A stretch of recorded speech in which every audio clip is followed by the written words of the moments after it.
काय रेंज सुद्धा येत नाहीये इथे. त्या लोकांना कसं कळणार आहे आपण इथे येते? थांबाव जरा, त्यांना माहिती आपण कुठे हो, ते येणार. चला ना आपण जरा बाहेर रस्त्यावरती जाऊन उभं राहूया. चला थांबा ना 2 मिनिटं. किती छान आहे हे सगळं. आता आपण बाहेर जाऊन थांबूया, त्यांना तर कळणार नाही आपण कुठे होते. चला कळेल हो, तुम्ही थांबा.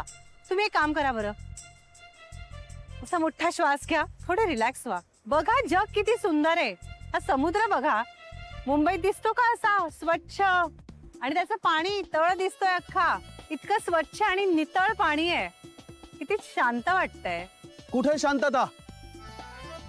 तुम्ही बोलताय की? चुकलं, माझंच चुकलं. आता नाही बोलत मी. आता मी शांत राहते. तुम्ही पण बघा बरं समुद्राकडे शांतपणे. बघा, एकदा बघा बरं. बघा, छान डोळे मिटा आणि मोठा श्वास घ्या. बघा किती शांत वाटेल. समुद्राची गाज ऐकायचा प्रयत्न करा.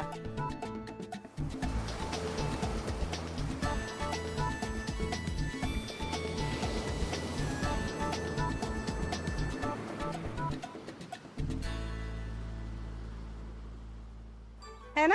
मला एक कळत नाहीये, आत्ताच आपला इतका मोठा ऍक्सिडेंट झाला, तुम्ही इतका शांत कशा राहू शकता? कारण जे झालंय, होऊन गेलंय, ते बदलता येणार आहे का आपल्याला?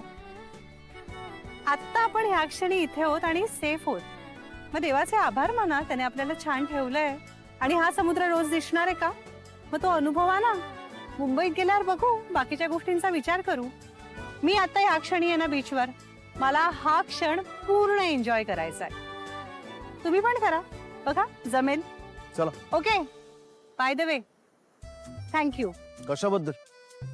मी बेशुद्ध असताना तुम्ही माझी काळजी घेतली असणार आहे, हे मला माहिती आहे. हा, इट्स ओके. आम्ही फक्त माझं कर्तव्य केलं. कोणी तुमच्या जागी असतं तरी मी हेच केलं असतं. आणि तुम्हालाही थँक्यू. अरे बापरे, खरं की काय? कशाबद्दल म्हणे? भेळ खाऊ घातली त्याबद्दल. मस्त चटकदार होती, म्हणजे ठीक होती. पोट भरलं माझं, म्हणून मला शांत वाटलं, म्हणून thank you. You are most welcome. आमच्यामध्ये थँक्यू म्हणल्यावर वेलकम म्हणायची पद्धत आहे. So yes, you are most welcome.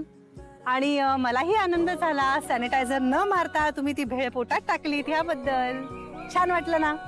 आता मुंबईत गेलात ना की जा चौपाटीवर कधीतरी. जे मुंबईत कोण जाणार? काय ती अस्वच्छता, काय ती माणसं, केवढी ती गर्दी, केवढं ते पोल्युशन. हे किती छान आहे, किती स्वच्छ आहे, मोकळं आहे, गर्दी नाही अजिबात. किती बरं वाटतं. एकदम असं निवांत झाल्यासारखं वाटतं. एकदम असं खूप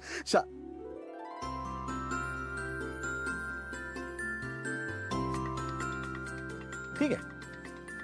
म्हणूनच रोहन आणि अधिरा म्हणत होते, हा शांतपणा, हा निवांतपणा अनुभवण्यासाठी आपण कुठेतरी जाऊया, ब्रेक घेऊया. चला चला चला चला चला, आपण बाहेर जाऊन थांबूया रस्त्यावरती. ते आले तर त्यांना कळणार नाही आपण नेमके कुठे. चला चला चला, बोलत बसू नका. तुम्ही चला. जा, मी नाही येत.